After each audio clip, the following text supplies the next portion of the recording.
اهلا وسهلا، كي دايرين؟ نتمنى تكونوا بخير وعلى خير. القصه ديال اليوم كتدينا لالاسكا، لواحد المنطقه سميتها ويتشر، مع واحد الشخص الاسم ديالو دافيد لويس. دافيد واحد النهار سال الخدمه ديالو كالعاده، هو يمشي يرتاح لان كان شويه عيان، وبالخصوص داك النهار كان الجو عاصفي والثلج والضبابه.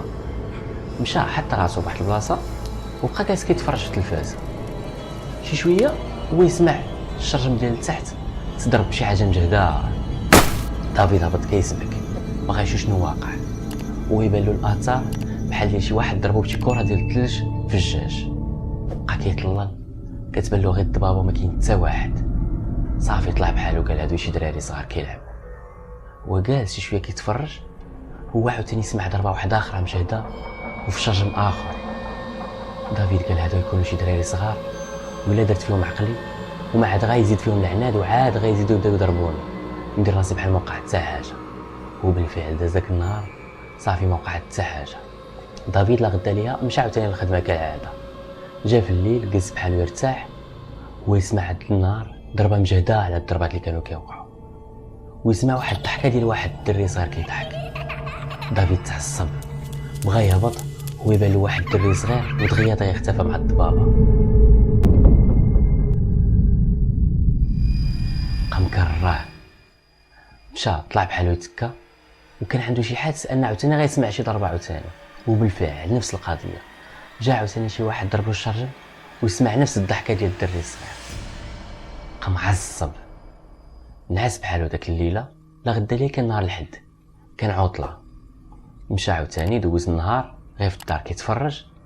شي شويه هو عاوتاني بغى يتكي، هو يسمع ضربه مجهده ويسمع داك الضحكه ديال داك الدري، ويبان له دافيد دغيا لبس المونطو ديالو ولبس الصباط وبقى تابع.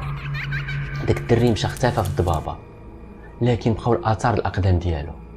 بقى غادي دافيد تابع داك الاقدام حتى وصل لحدا واحد الشجره كبيره، ولقى حداها واحد جوج الباقات د الورود، ولقى واحد الصليب مدفون في الارض. دافيد ما فهم حتى حاجه شنو داكشي محطوط تما، وبالخصوص ان الاثار ديال داك الدري كيختفيو في داك المنطقه. يعني كي غيدير داك الدري يختفي؟ ما يطلعش داك الشجره، مستحيل. شجره كبيره اصلا مستحيل دري يطلع فيها. عارفين داك الاشجار اللي كيكونوا في الاسكا كيكون جدر غليظ وطويل، مستحيل شي واحد يطلع فيها. دافيد مشى للدار ديالو وهو كيفكر شنو هادشي اللي وقع. مشى وقال راه نبحث شي شويه في الانترنت نشوف واش وقعوا شي جرائم ولا شي حوادث في هذه المنطقه ديالنا. بمجرد ما هو يدير حوادث هو يطلع له داك الولد صويرته. صدم، ما بقى فاهم والو، ويبدا يقلب ولقى ان داك الولد مات هادي شهرين هو الام ديالو في واحد اليوم كان عاصفي، ضربوا حادثه بداك الشجره هذيك.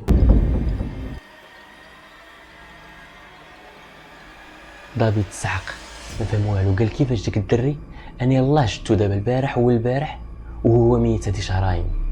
تما دافيد عرف هادشي ماشي هو هذاك، وبدا كيقول ان داك الاثار ديال الاقدام وداكشي وداك الضرب اللي كان كيوقع ليه في الجاج ديال شخص ميت. دافيد داز واحد الاسبوع وما وقع حتى حاجه، لكن عاوتاني كان واحد النهار فيه اعصار ثلجي ويشوف نفس الشيء كيتكرر.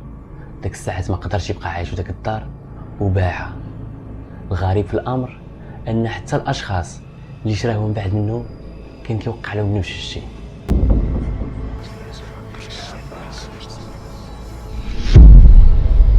وفي نهايه الاحداث ديال هذه القصه القصيره بغيتكم كامل تخليو لي في التعليقات شنو الراي ديالكم في هذه الاحداث اللي كيوقعوا لبعض الناس، بالخصوص انهم كيكون عندهم اثباتات ان داكشي بصح وقع لهم. شنو الراي ديالكم؟ واش هادشي حقيقي يعني كيمكن له يوقع، او هادشي مجرد خيال؟ كنشكركم بزاف وكنتسنى التعليقات ديالكم، والسلام عليكم ورحمه الله.